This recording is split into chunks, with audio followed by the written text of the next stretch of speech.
Alors du coup, aujourd'hui, on se retrouve pour un nouveau webinaire. On va vous présenter aujourd'hui 15 stratégies pour engager votre communauté sur Instagram. C'est vrai que Instagram, il y a un vrai enjeu au niveau de la construction de la communauté et le fait de pouvoir mettre en place tout un tas de stratégies, ça va être hyper intéressant pour vous d'un point de vue business, mais aussi d'un point de vue notoriété de la marque et image de marque. Alors rapidement, pour vous présenter un petit peu la structure de ce webinaire, ça va être très simple. On va vous faire une très courte introduction sur Instagram qui va même durer moins de 5 minutes. Et après, on va enchaîner directement sur les 15 stratégies. Donc, on vous a répertorié, on a sélectionné toutes les stratégies. Nous, ça fait plus de 2 ans maintenant qu'on travaille sur les réseaux sociaux. On est vraiment spécialisé là-dedans. On a été confronté à plein de problématiques. Et du coup, aujourd'hui, on va tout condenser dans ce webinaire pour vous aider justement à avancer et à vous aider à engager votre communauté. Et on finira par la suite par des questions-réponses. Donc, si jamais vous avez des questions, même si c'est au fur et à mesure, n'hésitez pas à les poser dans le chat. On y reviendra. Déjà rapidement pour nous présenter, alors moi je suis Marion Carnero, je suis la cofondatrice et CEO de My Name is Bond, qui du coup est une agence d'automatisation. Pour vous dire 2-3 mots sur mon parcours, j'ai beaucoup voyagé, je suis partie à Dubaï où j'ai travaillé dans une entreprise où on faisait beaucoup de e-commerce.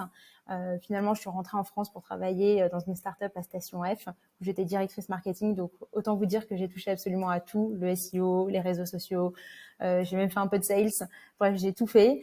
Et puis finalement, en 2020, donc ça fait maintenant 2 ans, on fête nos 2 ans avec My Name is Bond. On a monté donc avec Pierre My Name is Bond, qui, comme je vous le disais, est une agence d'automatisation. Et on aide aujourd'hui nos clients à se développer sur les réseaux sociaux. On est sur Instagram, sur Twitter, sur LinkedIn, TikTok, et on s'est même développé sur Discord et Telegram récemment. Rapidement, il y a Pierre qui est avec nous. Pierre, si tu veux te présenter. Hello à tous, du coup je m'appelle Pierre Paris, je suis ingénieur de formation lycée. Je fais un master de science. Je me suis pas spécialisé dans tout ce qui est analyse, mais pas que, aussi avec d'autres logiciels et d'autres réseaux sociaux. Top. Du coup, c'est parti, on va vous présenter donc l'ensemble des stratégies pour vous aider à engager votre communauté sur Instagram. Déjà, très très rapidement, pour reprendre sur Instagram, vous pouvez vraiment toucher toute cible. Pour vous donner une idée, il y a plus de 24 millions d'utilisateurs sur Instagram dans le monde. C'est énorme. Tout le monde est sur Instagram. Ma mère est sur Instagram. J'imagine que vos parents sont sur Instagram. Bref, tout ça pour vous dire qu'il y a un vrai enjeu sur Instagram. Là, vous avez à peu près une répartition qui montre que majoritairement, il y a plus de femmes que d'hommes. Alors, je sais, quand on additionne, ça ne fait pas 100% exactement, mais parce qu'il y a une part des comptes sur Instagram dont on ne connaît pas le sexe, ou en tout cas qui ne sont pas mentionnés. Mais voilà, ça vous donne à peu près une idée de qui vous pouvez trouver sur Instagram. Et c'est vrai qu'au niveau de l'âge, la répartition, on est plutôt sur une population qui est entre 20 et 34 ans. Mais encore une fois, il y a vraiment tout type de personnes, même ma mère est sur Instagram.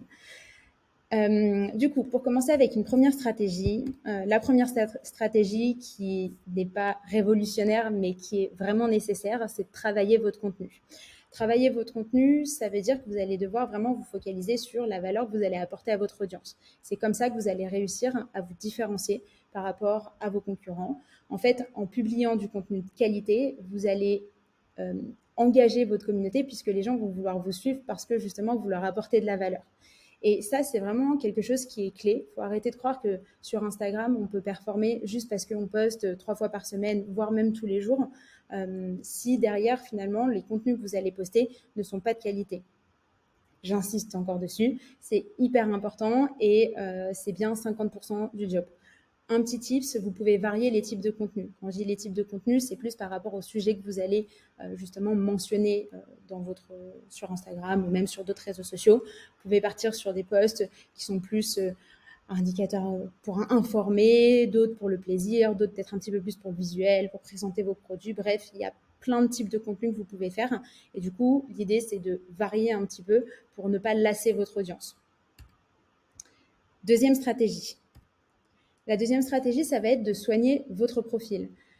Avoir un profil soigné, c'est hyper important. Pourquoi ? Parce que c'est l'image que vous allez donner dès que la personne va tomber justement sur votre compte Instagram. Ce qu'il faut savoir, c'est que quand on vous recherche, donc si c'est plus par rapport à des mots-clés, les personnes vont d'abord voir votre logo. Donc soigner votre logo, c'est hyper important, il faut qu'il soit à jour, que ce soit un logo ou une photo de profil, hein, alors parce que je ne sais pas si... j'imagine qu'il y a à la fois des business, mais il y a aussi des personnes qui veulent travailler peut-être un petit peu plus leur notoriété, donc leur personal branding. Auquel cas, voilà, votre photo de profil, il faut qu'elle soit actualisée, il faut qu'elle donne envie. Ensuite, une fois qu'on clique sur le profil Instagram, on va tomber, donc là vous voyez, hein, je vous ai fait une petite capture d'écran d'un exemple de compte qui est top au niveau justement du profil. Vous allez voir donc la bio. La bio, elle doit être simple, elle doit être explicite. L'idée, c'est que ce soit assez visuel, donc arrêtez par pitié de mettre des phrases à rallonge. Mettez des espaces, des sauts à la ligne, mettez des petits emojis en fonction, encore une fois, de votre image de marque, en fonction des valeurs que vous voulez véhiculer, parce que je comprends que ce ne soit pas adapté à tous. Mais c'est vrai que c'est quand même beaucoup plus agréable visuellement parlant. Et donc, ça permet aux gens de rester un peu plus sur votre profil et de vouloir justement découvrir ce qui se passe derrière. Un autre point qui est important, que je n'ai pas mentionné au niveau des petits points ici à l'écrit, ça va être le fait de mettre un lien URL. Un lien URL, ça va être intéressant quand vous êtes un business pour envoyer directement sur votre site internet. Ou alors, c'est vrai que ça se fait beaucoup aussi, de mettre un Linktree, qui est donc une application qui vous permet d'avoir un lien cliquable, qui derrière vous fait un espèce de menu où vous allez pouvoir rediriger vers d'autres liens. C'est pas mal. Moi, c'est vrai que j'aime bien aller droit au but, mais je peux comprendre que, en fonction des objectifs, de votre communication, etc., vous ayez besoin de diriger le trafic vers d'autres pages. Et donc, auquel cas, c'est vrai que c'est assez intéressant. Mais quoi qu'il en soit, c'est quelque chose...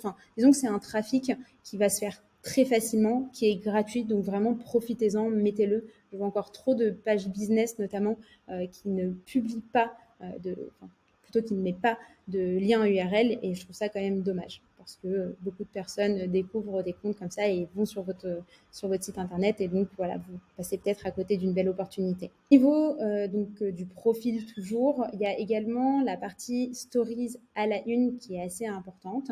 C'est vrai que c'est une catégorie qui a vu le jour récemment, ça fait je crois déjà plusieurs mois, presque années. Mais c'est vrai que c'est assez important. Pourquoi ? Parce que donc, pour rappeler, les stories, ça vous permet donc de montrer des images, des vidéos qui vont durer seulement 24 heures, en tout cas qui sont visibles seulement pendant 24 heures.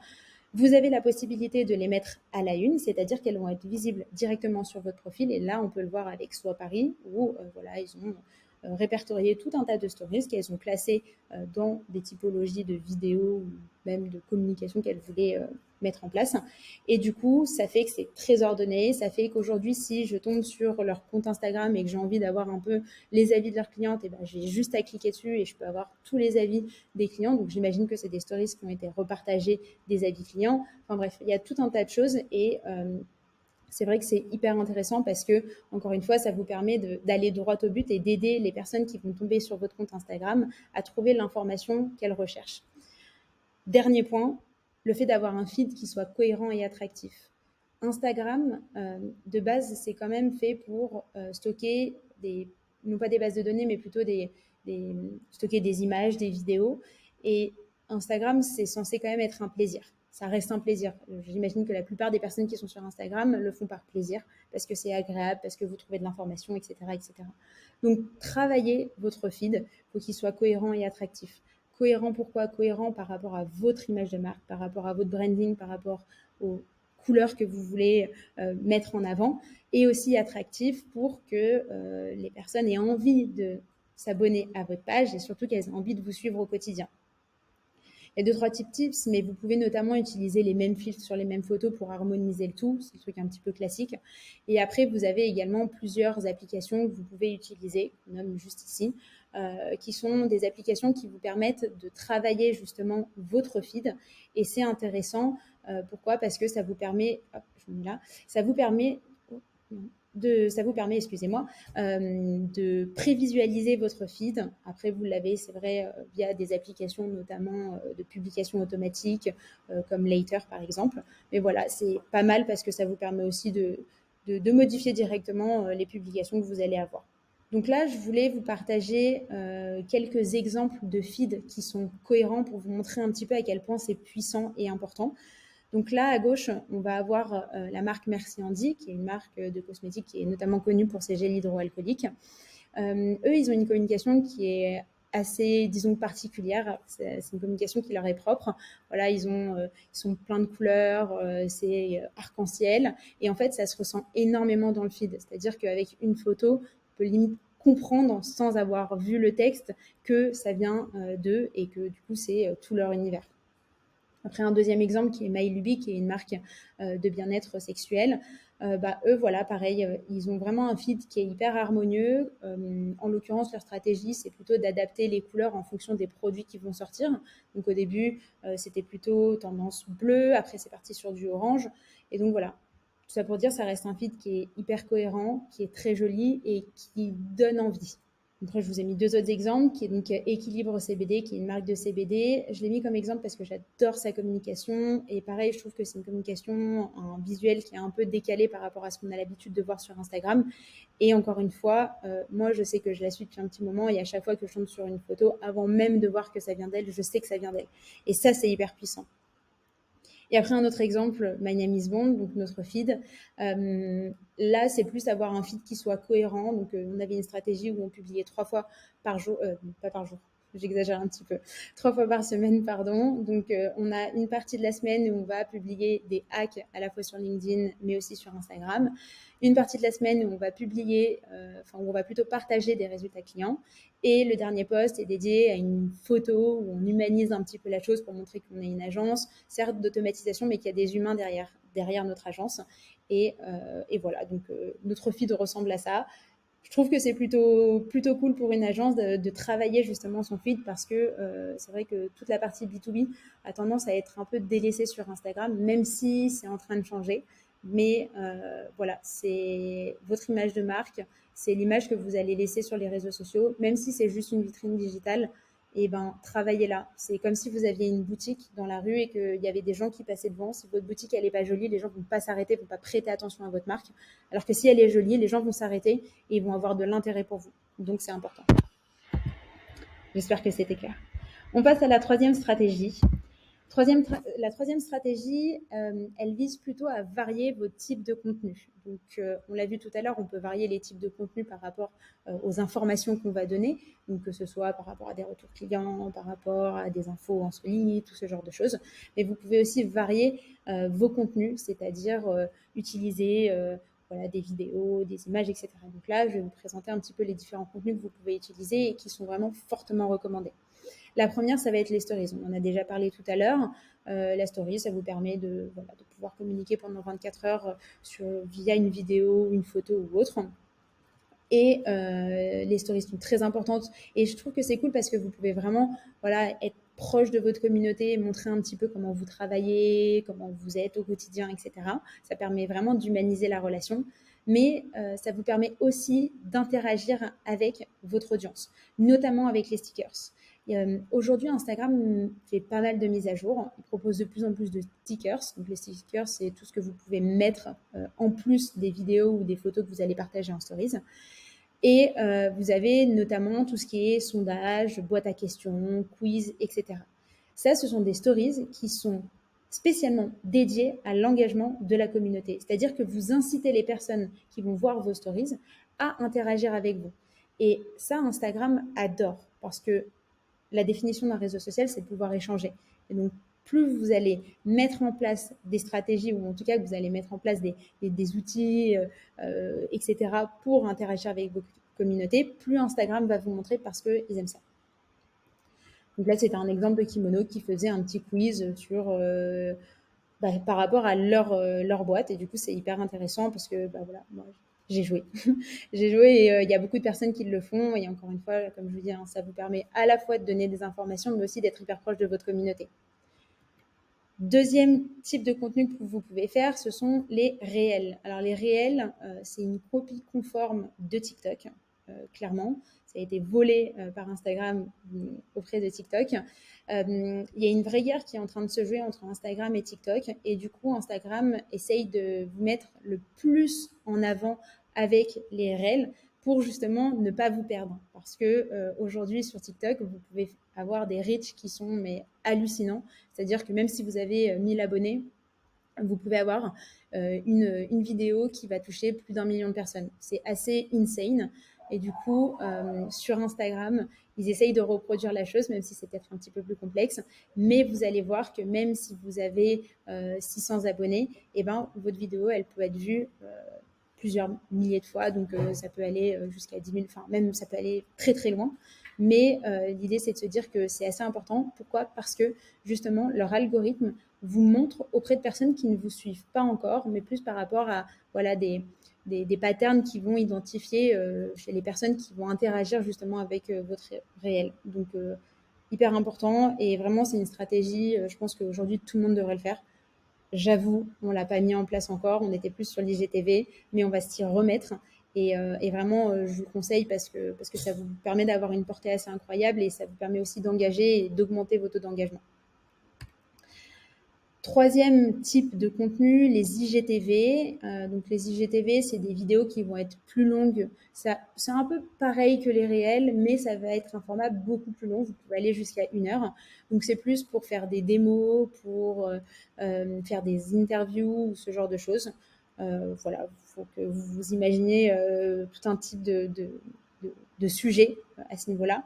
Mais voilà, sachez que vous pouvez aller jusqu'à 1 heure et je ne sais plus quel est le temps minimum, mais voilà, c'est en tout cas plus que ce que vous pouvez faire avec les réels. Le dernier type de contenu, ça va être les directs, c'est-à-dire les lives. Les lives, ça vous permet de vous exprimer en direct et de pouvoir échanger avec votre audience en toute authenticité. Ce qui est sympa en plus avec les lives, c'est que vous pouvez faire des co-lives, c'est-à-dire vous pouvez inviter des personnes pendant votre live. Donc, vous pouvez faire des interactions avec d'autres marques, par exemple, avec qui vous êtes partenaire, ou même alors inviter votre communauté à interagir avec vous pour pouvoir répondre à des questions ou avoir des retours en direct, tout ce genre de choses. Encore une fois, il y a plein de choses qui sont possibles et imaginables. Et c'est hyper apprécié par la communauté parce qu'encore une fois, c'est du vrai. Vous êtes en live, vous pouvez entre guillemets pas mentir. Et voilà, c'est quelque chose qui est hyper apprécié sur Instagram et que Instagram lui-même aime bien et met en avant, d'autant plus que quand vous lancez un live, au niveau des stories, vous apparaissez en tout premier, donc vous avez plus de visibilité. Donc pensez-y. Alors oui, c'est pas mal de travail, mais c'est cool. D'autant plus que derrière, vous pouvez publier ces lives. Donc ça fait du contenu en plus, c'est toujours cool. On passe à la 4e stratégie. Le type de contenu, encore une fois, mais là, plus sur les sujets que vous pouvez mentionner. Parler de vos backstage, parler de votre team, des coulisses, de l'équipe, des bureaux. Soyez vrai, soyez transparent. C'est ce que recherchent les personnes qui sont sur Instagram. Ils ont marre de voir des marques où tout est tout beau, où on montre que la finalité. Montrez vos process. Enfin, vraiment, soyez transparent avec votre communauté. Plus vous serez proche, plus vous verrez que la communauté va interagir avec vous et plus vous avez ce côté humain qui est apprécié justement par votre communauté. Donc, ça vous permettra d'augmenter votre engagement. On passe à la 5e stratégie, qui est la stratégie de hashtag. Alors, la stratégie de hashtag, elle est encore beaucoup délaissée. Pourtant, elle est assez puissante. Donc, aujourd'hui, quand vous publiez sur Instagram, vous pouvez mettre des hashtags. D'ailleurs, vous pouvez le mettre sur Instagram et sur plein d'autres réseaux sociaux.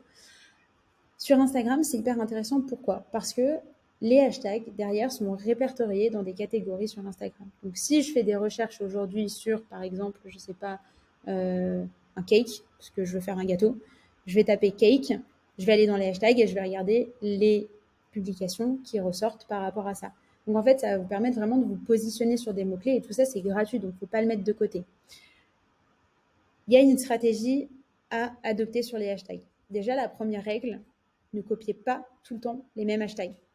Toutes vos publications sont différentes, donc vos hashtags, par conséquent, doivent être différents. Vos hashtags doivent refléter le message que vous passez via la publication que vous allez mettre. Et donc, il faut vraiment varier et adapter ces hashtags en fonction du contenu que vous allez avoir. Il y a une stratégie, vous pouvez définir une stratégie et voilà, là, vous avez toute une liste de hashtags sur lesquels vous devez en fait un peu brainstormer par rapport à votre boîte, par rapport à l'image de marque que vous voulez renvoyer, par rapport à tout plein de choses. Donc, les types de hashtags, ça va être donc les hashtags de produits ou de services. Donc, par à ce que vous vendez, les hashtags de niche industrielle, les hashtags de marque, c'est-à-dire votre marque. Par exemple, nous, My Name is Bond, hashtag My Name is Bond. Les hashtags de campagne, les hashtags de contenu généré par les utilisateurs. Ça, on va y revenir, mais c'est hyper important. Créer des hashtags que vos utilisateurs peuvent réutiliser pour que vous puissiez facilement retrouver les contenus qu'ils vont poster. Comme ça, vous pourrez les reposter par la suite. Mais je vous en parle après. Les hashtags d'emplacement, c'est-à-dire de géolocalisation, c'est-à-dire si vous êtes à Paris, mettez un hashtag Paris, par exemple. Les hashtags communautaires d'Instagram pour votre secteur d'activité. Donc ça, il faut faire quelques recherches, bien évidemment, pour voir un petit peu quels sont les hashtags les plus utilisés dans votre secteur d'activité, ce qui vous permettrait d'appartenir à une communauté et d'avoir cet échange un peu d'interaction. Des hashtags d'événements ou de conférences, en fonction, encore une fois, de ce que vous allez publier. Des hashtags de mouvements culturels et des hashtags de phrases. Phrases du style Have a good day, par exemple. Je vous invite à l'utiliser et à faire quelques recherches sur le sujet pour vous aider à vraiment bien définir votre stratégie. Encore une fois, la règle, c'est de ne pas copier-coller toujours les mêmes hashtags. Sinon, Instagram ne va pas aimer et vous mettra encore moins en avant et du coup, ça ne va pas avoir un bon effet sur votre compte. Ensuite, on passe à la stratégie numéro 6, les questions. Ah oui, alors les questions, ça fait beaucoup interagir, ça augmente fortement votre engagement. Voilà, engagez votre communauté en leur posant des questions. Donc là, j'ai pris un exemple d'Hugo Décrypte qui, dans la plupart de ses posts, pose une question à la fin pour justement créer du débat. Les gens aiment beaucoup donner leur avis, ils aiment beaucoup partager leurs histoires. Et du coup, voilà, c'est un petit tips, c'est con, mais si vous vous rendez compte que votre engagement n'est pas terrible, pensez à quasiment chaque fin de post à engager votre communauté en leur posant une question, que ce soit un retour d'expérience, que ce soit un retour par rapport au type de post que vous êtes en train de tester ou ce genre de choses. Vous allez voir que les communautés sont quand même très bienveillantes de manière générale. Donc, n'hésitez pas à jouer là-dessus. Stratégie 7, ça va être le fait de localiser vos photos. C'est encore une fois quelque chose qui est vachement sous-estimé. Pourtant, il y a beaucoup de personnes qui font des recherches par rapport à des localisations. Moi, la première. Donc, pensez à localiser vos photos. Donc là, j'ai pris un exemple où c'est un compte Instagram qui partage de belles montres. Et du coup, en l'occurrence, ce shooting a été fait au Jardin des Tuileries. Ils l'ont localisé. Et du coup, on peut voir qu'il y a quand même pas mal d'engagement. Donc, il y a pas mal d'autres sujets, mais effectivement, ça vous permet d'avoir plus de visibilité. Parce que, par exemple, si demain, il y a des... Bon, là, je prends l'exemple du Jardin des Tuileries, mais si demain, il y a des touristes qui vont à Paris, qui ont envie de visiter, de voir un petit peu les points les plus instagrammables, ce genre de choses. Ils vont regarder justement sur Instagram au niveau des localisations et ils vont tomber sur la publication. Et pour beaucoup, ils vont aussi regarder et analyser les profils qui partagent les photos. Donc en fait, c'est un gain de visibilité qui, encore une fois, est gratuit. Et en plus, ça vous permet de mettre un petit peu plus de contexte peut-être au niveau de votre présence sur les réseaux sociaux. On pourrait comprendre, par exemple, si vous êtes un restaurant, on peut comprendre très facilement que vous êtes localisé que à Paris. C'est un exemple, encore une fois. Ensuite, stratégie 8. Poster au bon moment. Le bon moment, c'est pas poster à 18h. Ça, il faut arrêter avec ça, c'est complètement faux. Le bon moment, c'est le bon moment pour votre audience. Ça veut dire que ça va être différent pour chacun d'entre nous. Vous pouvez donc appliquer la stratégie CELA, qui consiste à passer par 4 étapes pour comprendre justement quand est ce bon moment pour votre audience. La première étape, c'est de consulter votre Instagram Insight pour voir un petit peu quand vos abonnés sont en ligne, pour connaître un petit peu les différents fuseaux horaires, puisque certains sont connus dans le monde entier, donc il faut essayer de capter l'attention au moment où le plus de personnes sont connectées. Il faut expérimenter différents horaires, c'est-à-dire que vous ne pouvez pas demain dire que vous avez beaucoup d'engagement tous les jours à 18h parce que vous n'avez posté qu'à 18h. Il faut vraiment faire des tests. C'est test and learn. Ensuite, vous allez utiliser la fonction best time to post de Later. Donc ça, c'est un conseil, mais bon, vous pouvez utiliser d'autres applications. Vous n'êtes pas obligé d'utiliser cette fonctionnalité en particulier. Mais c'est pas mal parce que moi, j'aime beaucoup Later parce que justement, ils vous permettent de calculer automatiquement les meilleurs moments pour poster. Et après, vous allez analyser les performances de vos publications et analyser celles de vos concurrents.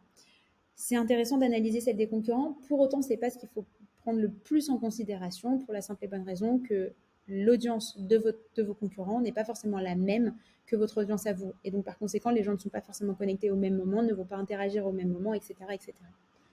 Voilà, j'espère que c'est clair. Stratégie numéro 9, vous pouvez taguer des comptes influents ou alors des comptes qui sont dans le même secteur d'activité. C'est hyper intéressant pour 2 raisons. La première, c'est que vous allez attirer leur attention, parce que vous les avez identifiés. N'allez pas identifier tout le monde et n'importe qui. Il faut vraiment aller identifier des comptes qui vont être pertinents en fonction du message que vous allez passer et surtout en fonction du contenu que vous avez mis en place. Et deuxième point, c'est intéressant parce que ça vous permet d'apparaître sur leur profil dans la section post identifié. Et donc, vous allez pouvoir toucher des communautés qui vont être ciblées. Donc, encore une fois, c'est du pain béni pour vous. Stratégie numéro 10, vous pouvez plutôt utiliser l'influence. Donc, par l'influence, c'est le fait de passer par des influenceurs. Vous pouvez mettre en place des partenariats avec des influenceurs, que ce soit des micros ou des macros selon le budget que vous disposez. Un petit conseil, les petits influenceurs sont vous permettront d'avoir un retour sur investissement qui sera peut-être plus important pour la simple et bonne raison, là on parle d'engagement, attention, pour la simple et bonne raison que les petites communautés sont généralement beaucoup plus à l'écoute justement des influenceurs. C'est des communautés qui sont encore très qualifiées et du coup ça vous permettrait d'avoir beaucoup de visibilité auprès de personnes qui vont être vraiment très très qualifiées et qui seront vraiment intéressées par votre contenu. Vous pouvez mettre en place des jeux concours. Alors, c'est intéressant à l'instant T. Attention au revers de la médaille qui est que suite à un jeu concours, il y a beaucoup de personnes qui se désabonnent. Pourquoi ? Parce qu'il y a beaucoup de personnes qui viennent juste pour le lot que vous allez mettre en jeu et qui s'en fichent un petit peu de votre contenu et de ce que vous proposez au quotidien. Et dernier point, n'oubliez pas que chaque client est un influenceur potentiel. Donc, encouragez vraiment les partages de photos de votre produit, que ce soit avec des influenceurs ou avec les clients, justement. Et pour ça, vous pouvez notamment créer des hashtags particuliers ou justement repartager toutes les stories des personnes qui vous auront identifié. J'en viens à ma stratégie numéro 11, qui est le User Generated Content. Donc, User Generated Content, c'est le fait d'utiliser du contenu que vos utilisateurs ont créé. Un très bon exemple, ça va être Starbucks. Starbucks, si vous regardez leur feed, la plupart des photos, c'est pas eux qui les prennent, c'est pas un photographe pro qui les prend, ça va être leurs consommateurs qui font de belles photos. Belles photos ou pas belles photos, on s'en fiche. Quoi qu'il en soit, ça va être intéressant parce que les personnes veulent avoir un peu de visibilité, sont contentes de voir que vous allez utiliser leurs photos. Et en plus de ça, ça permet vraiment de pousser les gens à montrer encore plus vos produits ou vos services. Et donc, c'est de la publicité gratuite. Et ça engage vachement plus qu'un simple post où vous allez faire la promotion, par exemple, de votre produit. Il n'y a rien de mieux que les avis clients. Et le User Generated Content, c'est un peu une façon de voir les retours clients. Stratégie numéro 12, ça va être le fait de créer des synergies avec d'autres marques. Donc, pour augmenter son engagement, c'est bien de mettre en place des synergies avec d'autres marques où vous allez partager des actus que vous savez, que ce soit en story ou alors en post. Et en fait, vous allez pouvoir vraiment affirmer votre soutien envers la marque avec qui vous voulez mettre en place cette synergie. Ça peut être une synergie commune, comme ça peut être une synergie, ça peut être un simple partage que vous faites comme ça. C'est quelque chose d'ailleurs qui se fait beaucoup au niveau des campagnes de crowdfunding.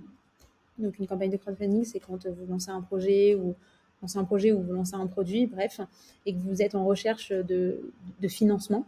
Donc, les gens peuvent précommander votre produit.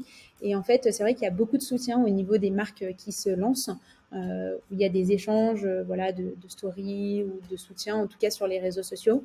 Et en fait, pourquoi je le mets dans ce webinaire aujourd'hui, où on explique comment engager votre communauté, c'est que vous allez justement mettre en place un lien avec une personne qui vous ressemble de près ou de loin, soit par rapport à vos valeurs, soit par rapport au secteur d'activité dans lequel vous êtes.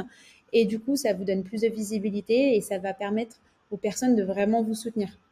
Moi, c'est ce que j'avais fait notamment avec un projet qui s'appelait Flouf. On avait fait une campagne de crowdfunding et ça avait super bien fonctionné et ça avait permis vraiment de booster les engagements des posts qu'on partageait. Et c'était fait de manière mutuelle, en l'occurrence.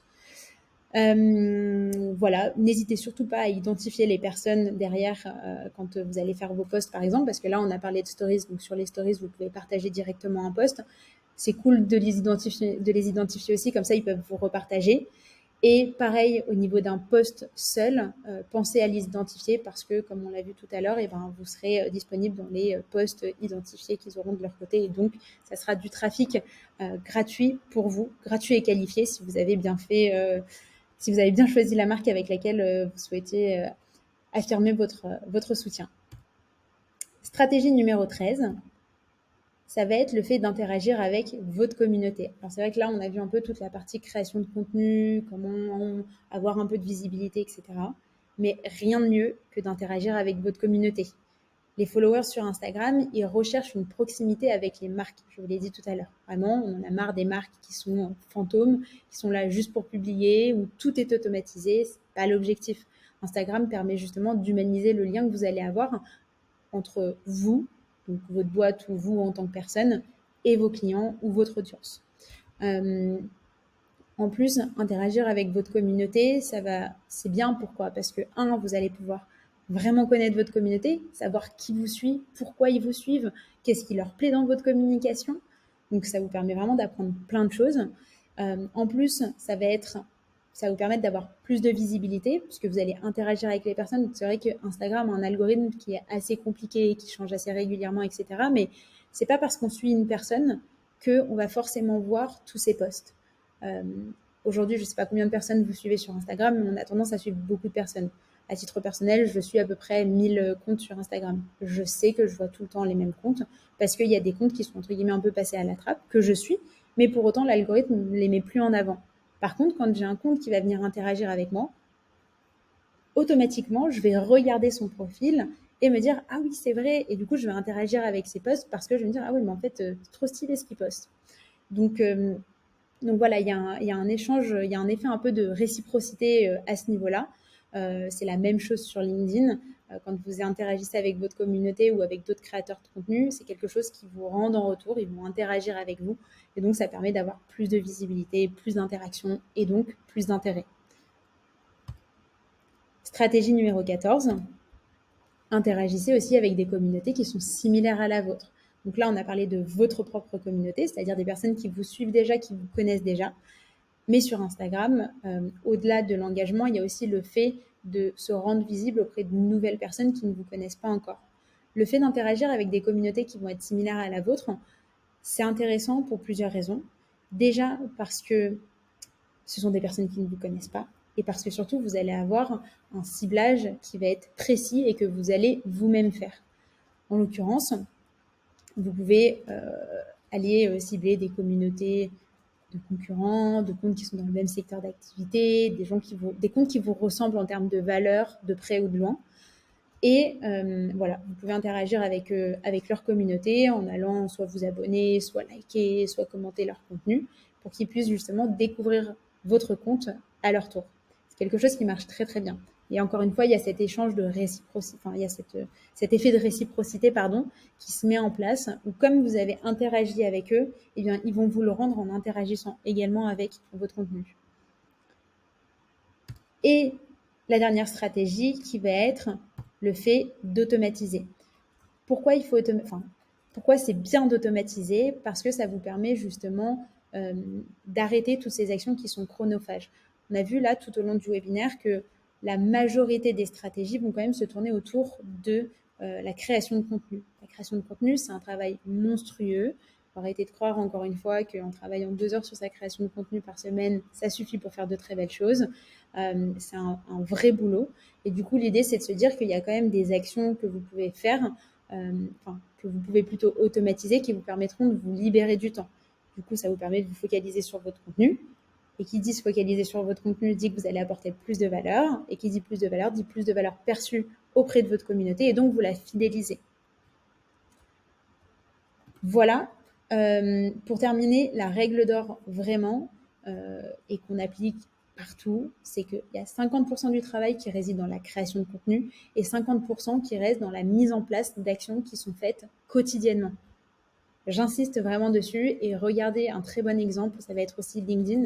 vraiment pour le coup, le type de création de contenu, enfin en tout cas la manière d'augmenter son engagement va être vraiment très similaire à Instagram. Donc voilà, faut vraiment, vraiment, vraiment faire des actions de manière quotidienne si vous voulez avoir des résultats sur du long terme. Pour finir rapidement, qu'on vous présente un petit peu plus My Name is Bond, nous on accompagne plus de 700 clients aujourd'hui. L'agence a été créée en 2020, donc on fête nos 2 ans. On accompagne nos clients dans leur croissance sur les réseaux sociaux via de l'automatisation et aujourd'hui on est une équipe de 10 personnes. On propose différents types d'accompagnement pour vous aider justement à travailler votre communauté, notamment sur Instagram, puisque c'était le sujet aujourd'hui, que ce soit de l'automatisation directe avec votre compte ou alors d'autres stratégies qui peuvent être mises en place. Notamment le fait de travailler un peu votre image de marque, le fait de travailler plus le care au niveau de votre communauté que vous avez déjà, ou même de créer une armée de fans. Il y a plein de stratégies qui sont possibles. On a aussi une stratégie de mass DM qui est intéressante. Quelques exemples rapidement pour vous montrer vraiment que le combo automatisation plus création de contenu travaillé, ça fonctionne vraiment très bien.